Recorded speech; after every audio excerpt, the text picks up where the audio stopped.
आपसे पूछना था कि बाह्य पवित्रता और आंतरिक पवित्रता क्या होती है? हुँ।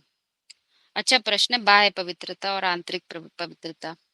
तो जैसे मान लीजिए छोटा बच्चा होता है, तो वो पढ़ता है, लिखता है ना? उसको भी समझाया जाता है ज्ञान बहुत ज़रूरी है, तुमको पढ़ना है, लिखना है। लेकिन जब वो बड़ा हो जाता है तब समझ में आता है जो हमें पढ़ाया-लिखाया गया, वो तो दूसरों ने पढ़ाया हमको अभी तक। मैंने क्या पढ़ा? बस समझिएगा, मैंने अपने लिए क्या पढ़ा? होता है ना ऐसा? 1 सेकंड होल्ड करिएगा।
हेलो, आवाज़ आ रही है?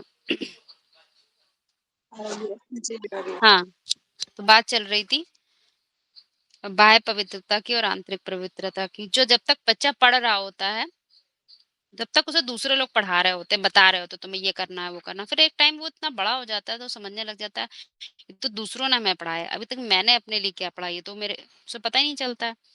थोड़े दिन जब बड़ा हो जाता है तो आप लोगों ने देखा होगा फिर वो बच्चे बड़ों की बात नहीं सुनते, वो कहते हैं हमें ये करना है, हम ये करना चाहते हैं। फ़र्क आ रहा है ना दोनों चीज़ों में? अब वो जो है तब तक वो बाह्य स्तर पर था। बाह्य स्तर पे पढ़ाई कराई जा रही थी और अब उसने अपनी पढ़ाई आंतरिक स्तर पर शुरू कर दी। फ़र्क है कि नहीं दोनों में ये बताइए पहले? फ़र्क है। हाँ, फ़र्क है? ऐसे ही अब आ जाते हैं पवित्रता को क्या मुरली में बोला गया है, नहीं ज्ञान सत्सम पवित्रम इह विद्यते। ज्ञान है उससे बड़ी कोई पवित्रता नहीं है। ज्ञान ज्ञान माना जानकारी। अब तुम देह नहीं हो आत्मा हो तो तुम सारे कर्म किसके लिए करोगे? सारे काम सबसे ज्यादा मेहनत किस चीज के लिए करोगे?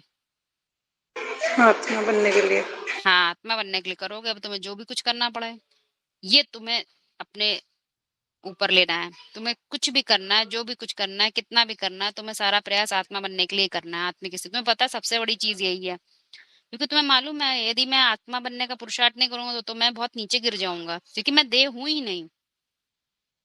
तो क्या होगा? अब अभी तक तो जो पढ़ाई पढ़ी है आप लोगों ने, जो ज्ञान आप लोगों को मिला, सब कुछ तो दूसरे पढ़ा रहे थे ना। अभी तक तो आप लोगों ने खुद के लिए खुद के लिए जीना शुरू किया था क्या? खुद के लिए खुद ही ऊपर उठना शुरू किया था क्या? खुद ही जागृत करने का प्रयास किया था क्या? अभी तक तो नहीं किया। अभी तक नहीं किया ना, अब ये काम कर रहे हैं। इसी को धारणा कहते हैं ना दीदी। हाँ, आप धारण इसको करना। हाँ, बिल्कुल, बिल्कुल, क्योंकि अब तो सीधा खुद ही धारण कर रहे हैं ना। अब बीच में कोई है क्या? कोई नहीं। सत्य सीधे आपसे कनेक्ट होना है। समझाने के लिए कोई निमित्त बन जाता है वो एक अलग बात होती है, बस वो निमित्त होता है। रेडियो होता है ना, रेडियो, रेडियो में आवाज आती है तो आवाज तो सीधे आपसे कनेक्ट होती है ना। गाना सुनते हैं रेडियो में तो क्या होता है, गीत लय सुर ताल सीधे आपसे कनेक्ट होता है अंदर से। उसमें रेडियो थोड़ी कोई आप कहते हैं रेडियो सुना रहा है, ये थोड़ी कहते हैं। तो रेडियो तो निमित्त हो गया, ऐसे समझिए इंस्ट्रूमेंट है। परंतु मुख्य चीज क्या होती है? वो सत्य का आपसे जुड़ना। गीता का जो गीत है वो आपसे जुड़ना। तो अब पहले तक तो क्या था, जो ज्ञान बाह्य रूप में था, अब आंतरिक रूप में है। तो पहले जो पवित्रता, जो कुछ भी पवित्र करने का प्रयास किया वो बाह्य रूप से था, अब कहाँ से शुरू हो जाएगा? आंतरिक रूप से। क्योंकि अब वो मेरे लिए है। अब उसमें ना कोई देखने वाला है, ना परखने वाला है, ना कोई मुझे बोलने वाला है। अब गलती जितनी भी करता हूँ मैं अपने लिए करता हूँ, सुधार करता हूँ तो मैं अपने लिए करता हूँ, नहीं करता हूँ तो अपने लिए करता हूँ, कुछ भी करता हूँ सब अपने लिए, ना किसी को दिखाने के लिए, ना किसी को बताने के लिए। तो फर्क आया कि नहीं आया? हाँ यार, कितना फर्क आ गया ये बताइए मैं पहले आप लोग। काफी फर्क आ जाता है उसमें। जगत मतलब उल्टा हो पहले गया कि था, नहीं हो गया? उल्टा हो गया ना। उल्टा हो गया। इसी को गीता में कहा गया विपरिवर्तते। आत्मा का ज्ञान मिलने के बाद बिल्कुल उल्टा परिवर्तन होता है। न किसी को बताया जा सकता है, न सुनाया जा सकता, न समझाया जा सकता। गूंगे की मिठाई हो जाती है। हम ही जानते हैं हम कितना मीठा खाएं ना खाएं, नुकसान करेगा फायदा करेगा। मुरली में बोला है ना, ऐसे समझिए। ये है आंतरिक पवित्रता। तब तक तो बाहर के सुने, इन्होंने किया वो करा इसको, अभी कुछ नहीं। अब आप देखिए आप कितना अपने लिए ज्ञान को धारण कर रहे हैं, स्वयं के लिए। और दूसरी बात आती है, एक होती है शारीरिक पवित्रता। तो शारीरिक पवित्रता, इसको हम ब्रह्मचर्य कहते हैं स्थूल रूप में। तो वो भी एक, जैसे छोटे बच्चे होते हैं ना उनको पढ़ाया जाता है, तो वो क्या है, आगे बढ़ने का हमारा सहारा है। हम्म, यदि हम बाहर स्थूल इंद्रियों से पवित्रता का ना महत्व रखेंगे तो क्या आगे बढ़ पाएंगे?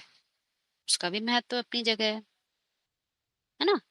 परंतु सबसे मुख्य चीज है कि उसके साथ साथ हमारी मन बुद्धि भी, मानसिक स्थिति भी हमारी पवित्र रहे। दोनों का अपनी अपनी जगह महत्व है। क्योंकि जैसे छोटा बच्चा 12 तक जो पढ़ता है, 12वीं कक्षा तक, तो वहां तक जो कुछ भी पढ़ता है उसको क्या कहेंगे, वो बेकार थोड़ी हो जाता है। वो भी तो आधार बना उसकी आगे की पढ़ाई की।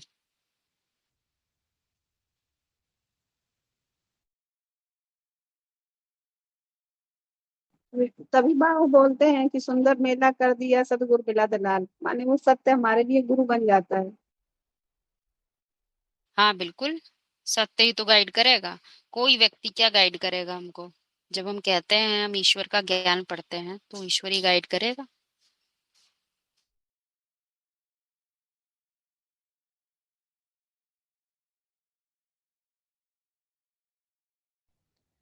दीदी मेरा एक प्रश्न था।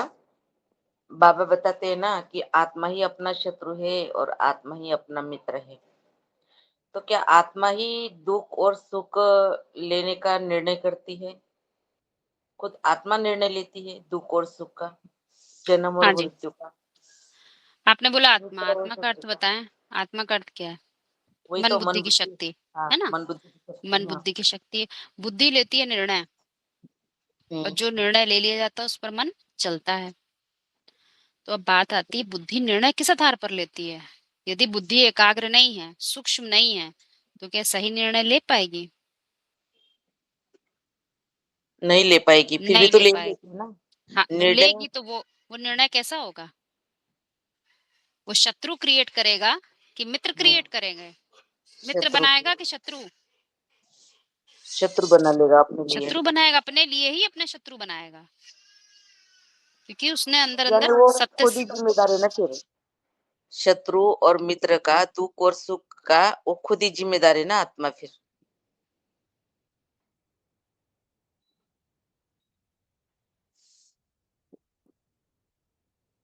दीदी।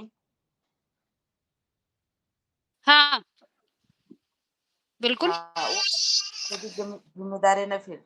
दुख हो हाँ। या सुख, शत्रु हो या मित्र हो, वो खुद ही जिम्मेदार है इस परिस्थिति का। हम्म, जिम्मेदार लेनी पड़ेगी। क्योंकि जिम्मेदारी नहीं लेंगे तो तब तक क्या रहेंगे, दूसरों के ऊपर आश्रित रहेंगे, दूसरों के वो हाथ की दूसरे के ऊपर कुटपुतली थोप। रहेंगे। हाँ, वो दूसरे के ऊपर थोप नहीं सकता है ना, क्योंकि अगर उसके थोपेगा कारण ही। तो क्या होगा? थोपेगा तो दूसरे के हाथ की कठपुतली है। हाँ। वो करेगा तो हम ठीक हो जाएंगे। मेरा बच्चा ये कर दे तो हम ऐसे हो जाएं, ये कर दे तो, जब तक ये रहेगा तब तक तो क्या हम आश्रित ही रहते हैं। तो बाहर रूप से तो अक्सर हम लोग आश्रित रह सकते हैं क्योंकि ड्रामा है, चलिए कोई बात नहीं, परंतु मानसिक रूप से ज्ञान से इतनी परिपक्वता आनी चाहिए कि हम एक्यूरेट निर्णय ले सकें। किसी व्यक्ति का हम सहारा होते हुए भी हमें ये ध्यान पीछे से दिखाई दे कि वास्तव में ये व्यक्ति हमारे लिए नहीं काम कर रहा है, इसकी बुद्धि में बैठा हुआ सत्य काम कर रहा है। तो हमेशा इसीलिए मुरली में बोला है, तुम अपने संकल्पों को दृढ़ करो। संकल्पों की शक्ति से तुम किसी की बुद्धि को भी परिवर्तन कर सकते हो। पर तुम्हारे ही संकल्प यदि कमजोर होंगे, तुम्हारी बुद्धि में सत्य नहीं बैठा होगा, तो तुम किसी को भी परिवर्तन नहीं क्योंकि बाहर से किसी को नहीं परिवर्तन कर सकते हैं। कैसे कर सकते हैं?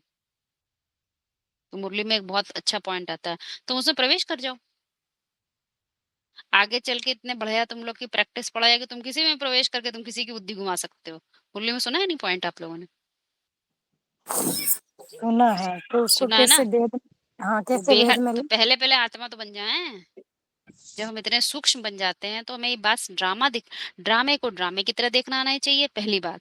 दूसरा, हमें संकल्पों का जो झाड़ है हमारे अंदर, कल्प वृक्ष जिसको बोला है, वो पूरा समझ में आना चाहिए, है ना? वो डिजाइन, वो पैटर्न, वो दिखाई देना चाहिए कैसे ये होते हैं, संकल्प चलते रहते हैं। फिर तीसरी बात हमें क्या दिखाई देना चाहिए कि हम स्वधर्म के आधार पे काम कर रहे हैं कि देह के धर्म के आधार पे काम कर रहे हैं। स्वधर्म समझते हैं ना? आत्मा का धर्म।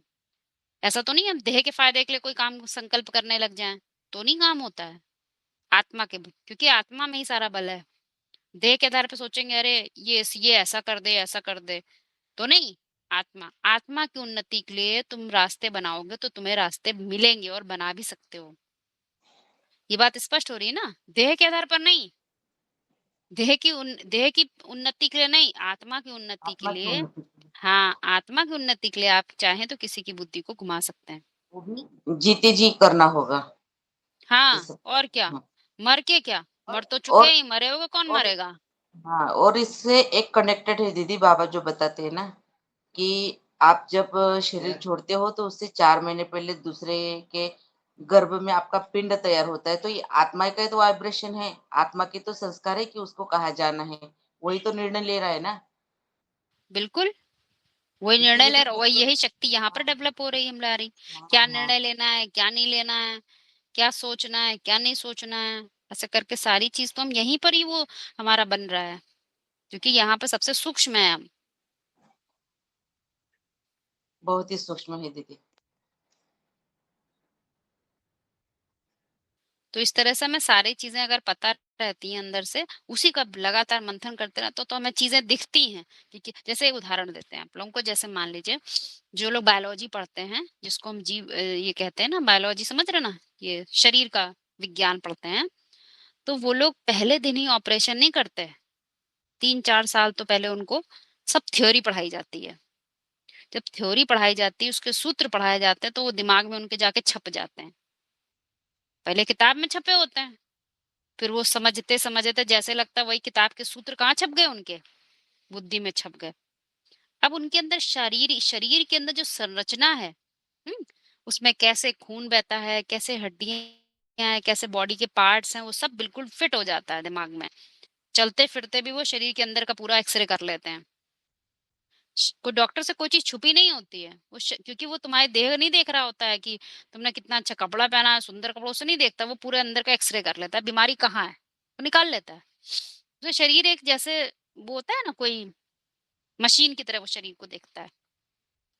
ऐसे ही ऐसे ही जब अध्यात्म आप समझने लग जाएंगे, तो चारों चित्रों को जो मुख्य रूप से समझाए गए हैं, तो क्या होता है, आप बिल्कुल चारों को अलग अलग नहीं देखिए, आप मिलाने लग जाते हैं, उनको अच्छे से समझने लग जाते हैं। तो जैसे जैसे सूत्र जो हैं, वो सूत्र आपकी बुद्धि में छपते जाते हैं।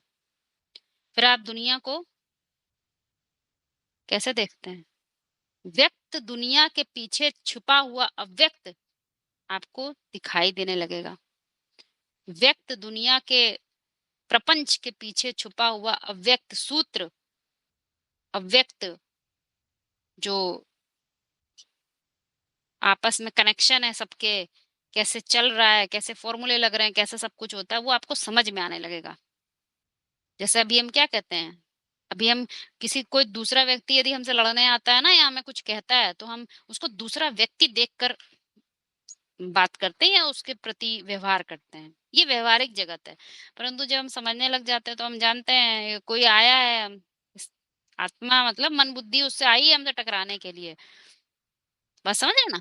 तो आपको व्यक्त नहीं दिखता, उसके पीछे का अव्यक्त तार जुड़े हुए दिखाई देते हैं। कोई ज़्यादा आपसे चिपके शरीर से तो समझ जाओ ये बहुत मोह माया हमने पहले से की है।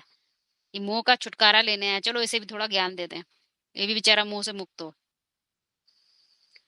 ऐसे बहुत से उदाहरण धीमे-धीमे निकलेंगे, आप लोगों को समझ में आएगा। तो वो आपको दिखाई जिसको मुरली में बोला है, तुम्हारे नेत्र कैसे हो जाने चाहिए? इतने सूक्ष्म हो जाने चाहिए कि तुम व्यक्त में अव्यक्त को देख सको, साकार में निराकार को देख सको। ये सब तुम्हें प्रैक्टिस करनी है। स्थूल में पीछे छुपे हुए सूक्ष्म को देख सको। तो क्या पॉइंट आता है? एक मुरली का पॉइंट है कि तुम जैसे इंजीनियर होता है ना, वो इंजीनियरिंग के उनके अंदर पॉइंट्स चलते रहते हैं। तुम्हारे अंदर आध्यात्म के पॉइंट्स चलते रहते हैं। चलते रहते हैं ना? तो वो सब क्या है? तुम्हारे अंदर जो मशीनरी तैयार हो रही है, सूत्र सब तैयार हो रहा है, वो सबकी ऑयलिंग होती रहती है। अभी एक पॉइंट आप लोग को डाल देंगे। यही बात बोली है, उसमें ऑयलिंग होती रहती है मनन चिंतन से। आपको फटाक से कोई बात स्पष्ट, आपकी बुद्धि कहीं अटकती नहीं है।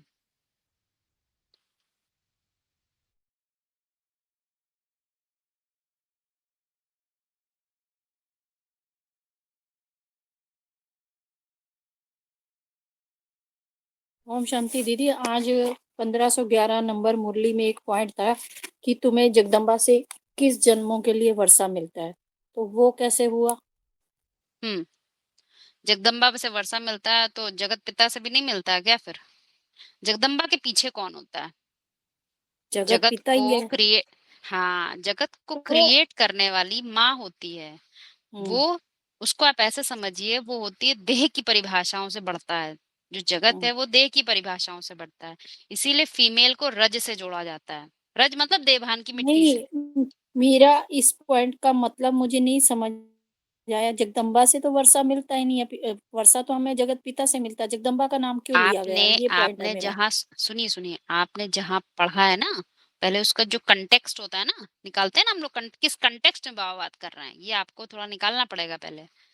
क्योंकि वो संदर्भ पकड़ना बहुत जरूरी है। कभी कभी वो किसी को उन्होंने आंसर दो दे बात रहे हैं। दीदी, उन्होंने दो बातें बोली। लक्ष्मी के लिए तो एक उसके लिए मिलता है, लक्ष्मी के लिए एक अब मुझे एग्जैक्ट पॉइंट याद नहीं है। और जगदम्बा से 21 जन्मों के लिए मिलता है, तो लक्ष्मी कुछ के लिए थोड़ा तो सा एक के। इसमें ऐसा करिए, आप जो 1511 का पॉइंट कितने मिनट पे बस आप डाल दीजिएगा उसमें, तो एक बार सुन लिया जाएगा। 50 है ना? 50 के आसपास है, 50 के अच्छा आसपास। अच्छा, ठीक है ठीक है। 1511, है ना? क्योंकि एक खास बात है कि जब तक हम लोग पॉइंट किस तरह से बोला जा रहा है, उसमें क्या समझाने का प्रयास करा, ये हम लोग को समझना जरूरी है। क्योंकि अभी तक तो क्या है ना, हमारे दिमाग में कोई व्यक्ति का चित्र बना होता है, तो वो ऐसे ही पकड़ लेते हैं उसको हम लोग। लेकिन अब जब परिभाषा सहित पकड़ते हैं तो थोड़ा उसको कई बार सुनना पड़ता है। समझ में आना चाहिए क्या बोलना चाह रहे हैं, है ना रजनी बहन? जी ठीक है, ठीक है। हाँ, तो आप वो 1511 जो है अभी डाल देते हैं, 50 मिनट पर है। तो सभी लोग सुनिए उस पॉइंट को। और सबसे बड़ी बात है, जगत पिता, जगत अम्बा, ये है क्या चीज? इनकी मैं बोला ना परिभाषा कि क्या है? जगदम्बा से वर्षा मिलता है, किस 21 नहीं, सुनो तो ज्ञान का, फिर वो ज्ञान को ही वही बरसाता है जैसे ना। आप बता रहे हो तो अपने वो ऊपर ही द्वापर टैली पे करना है, दिखाया है यानी ना कि कि अगर, हाँ जी, क्या बोला आपने? मैंने कुछ नहीं बोला। बोलो हाँ मंजू जी हाँ, माता, आप कुछ जगदम्बा बोल को रही फिर थी, हेड के बताओ। नहीं समझना है, हेड के तरीके की बात नहीं है जो बताया हेड के लिए। मैं बोल रही हूँ कि आपने पूछा आपकी ना आवाज 21 ना जन्मों बहुत का वर्षा डिस्टर्ब मिलता है, आ तो रही है 21 जन्म मंजू आपने जी। वो द्वापर द्वापर। आपकी आपकी आवाज आवाज ही बहुत, हाँ मैं नहीं आ नहीं रही बोला है, हाँ आपसे ठीक से फिर। आवाज हाँ, नहीं आ रही है आपकी। आवाज बिल्कुल नहीं साफ आ रही है आपकी। दीदी, ये जगदम्बा से वर्षा लेते हैं बोल रहे हैं, तो जगदम्बा माता है ना, तो पिता का माता का वर्षा लेते हैं, ऐसा कुछ होगा क्या? हाँ, ऐसे ही कुछ है, परंतु मेरे कहने का मतलब है ना, एक बार सुन लिया जाएगा ना तब ये बात समझ में आएगी, है ना? जगत पिता और जगदम्बा, देखिए पिता हमेशा बीज होगा, हमेशा ध्यान रखें, हाँ बीज है ना। और जगत माता क्या करती है, जो बीज के अंदर छिपी हुई संभावनाएं होती हैं उसको वो बाहर ला देती है। जैसे समझ रहे ना, जैसे मान लीजिए पिता के अंदर जो गुण होते हैं, जो अच्छाइयां बुराइयां जो कुछ भी होते हैं, सत्व के रूप में होते हैं, है ना, पिता के अंदर। अब क्या होता है, जो फीमेल होती है वो उसी को धारण करने के बाद वो उसी से क्रिएशन कर देती है, अर्थात एक नए हाँ संतान को उत्पन्न कर देती है। उसके अंदर जो गुण दोष जो भी थे वो एक नए रूप में आ गए, है ना। तो क्या हुआ, एक नया जीवात्मा प्रकट हो जाती सृष्टि रूपी रंगमंच पर, जबकि आत्मा को उसने नहीं बनाया। देखिए कितनी विलक्षण चीज है ये। आत्मा को नहीं किसी ने बनाया, बस उसने क्या किया, वो वही नाम, वो जैसा उसके अंदर गुण दोष था उसको केवल शरीर दे दिया। माता सिर्फ ये काम करती है, परंतु सृष्टि का नियम ऐसा बना हुआ है, जहां पर एक विशेष स्थान समय वायुमंडल बनेगा, उसी प्रकार की आत्मा प्रवेश कर जाती है और वो पाठ पे जाती है, प्रकट हो जाती है सृष्टि रूपी रंगमंच पर। इसको आप कई तरीके से समझ सकते हो, एक तरीके से नहीं, कई दीदी वो उदाहरणों से बात पॉइंट समझ। मैंने आपको डाल दिया ठीक आपको ठीक पॉइंट। ठीक ठीक ठीक ठीक। पर जगत पिता और जगत माता का जो कंसेप्ट है उसको अच्छे से समझिएगा। कोई भी आप भौतिक जगत का भी उदाहरण लेंगे तो आपको दिखाई देगा, एक ही माता पिता से 5 बच्चे उत्पन्न होते हैं, परंतु सभी एक जैसा नहीं हो पाते। कारण कि सदा ही मानसिक स्थिति एक जैसी नहीं होती है, तो वो अलग अलग तरह के जन्म लेते हैं, उनकी धारणाएं अलग अलग होती हैं, बच्चों की सोच विचार अलग अलग होते हैं, वो पूर्ण रूप से अलग अलग जीवात्माएं होती हैं। तो वो शरीर का निर्माण होता है वहां पर।